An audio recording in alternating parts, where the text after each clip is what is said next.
It seemed like a freak accident during one of the biggest winter storms to hit Portland in years.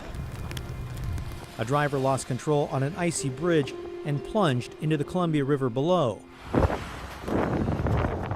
911, what is the address of your emergency?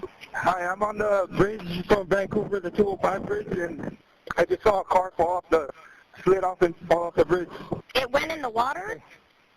Yeah, it fell in the water. After a prolonged search, divers eventually found the wreckage 3 days later and identified the driver who died in the February crash as Antonio Amaro Lopez. While the Oregon Department of Transportation determined speed and weather conditions were the primary factors in this tragic crash, a close examination of the accident by KGW, based on police reports, internal documents, and never-before-seen video found the government agency responsible for maintaining the Glenn Jackson Bridge created conditions that may have contributed to the crash. They say it was driver speed. I totally disagree. This was not caused by driver speed. This was entirely caused by improper plowing and maintenance of this bridge, period. According to one safety expert who reviewed our findings, snowplows threw snow and ice onto the shoulder and against the Jersey barrier, creating an icy ramp, essentially defeating the one and only safety feature preventing a vehicle from going off the bridge. But for the fact that they tried to do something, he would be alive. Everything they did made this bridge unsafe. On the evening of February 14th, Antonio Amaro Lopez started driving home from his family's restaurant in Hazeldale. Shortly after he left work, drivers reported a maroon SUV lose control, hit an embankment, and go over the side of the Glenn Jackson Bridge. He was a loving, kind man. Amaro Lopez is remembered as a proud father figure who left behind a wife of 35 years, 3 daughters, and grandchildren. We're still trying to figure out our structure at home. He definitely played a big role. His middle daughter, Abby Amaro, described his love of the outdoors and soccer. He was passionate about the business he built with his brothers, but nothing was more important than family. I think just the love that he gave is something that we'll have to learn how to live without. Video of the crash scene taken by Portland police and obtained through a public records request shows the icy conditions in the I-205 Glenn Jackson Bridge southbound between Oregon and Washington. Internal ODOT records indicate road crews applied liquid chemical de-icer that evening, and police reports describe how the snowplow activity had moved snow to the east and west shoulders. The snowbanks reached up to the top of the barriers. These photos, taken by crash investigators, show exactly what they're talking about.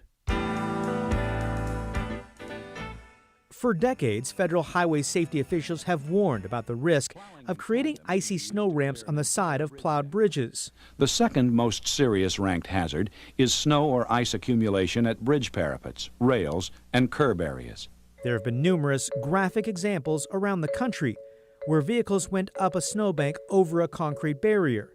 In this incident from February in Milwaukee, Wisconsin, the driver survived. This training video from the Iowa Department of Transportation instructs operators plowing bridges that snow should be cleared from the shoulder to avoid snow piling up along the barrier. This is important since snow piles along the barrier can form a ramp which could facilitate a vehicle going up over the barrier and off the bridge. Unlike some other states and local governments, ODOT does not provide specific guidance on how to avoid creating snow ramps on bridges based on the documents it provided. The Oregon Department of Transportation declined repeated requests for an on-camera interview. In a written statement, the state agency responded, "Our reports show that we followed our standard winter maintenance practices. We are uncertain why this person lost control of his vehicle, crossed 4 lanes of traffic, and struck the barrier before going over the bridge." Following the February 14th crash, Portland police wrote an incident report describing how the 55-mile-per-hour speed limit on the bridge had been reduced to 35 miles per hour. A witness said Amaro Lopez was driving slower than others at less than 50 miles per hour when he hit a patch of ice, overcorrected, and then hit a snowbank, vaulting over the bridge's 32-inch high concrete barrier. The witness told police the snow that had been plowed along the edge of the bridge had, in a sense, created a ramp. The police report also includes photos showing a wet, slushy roadway. Additionally, the photos display the 10 to 12-foot shoulder completely covered in snow.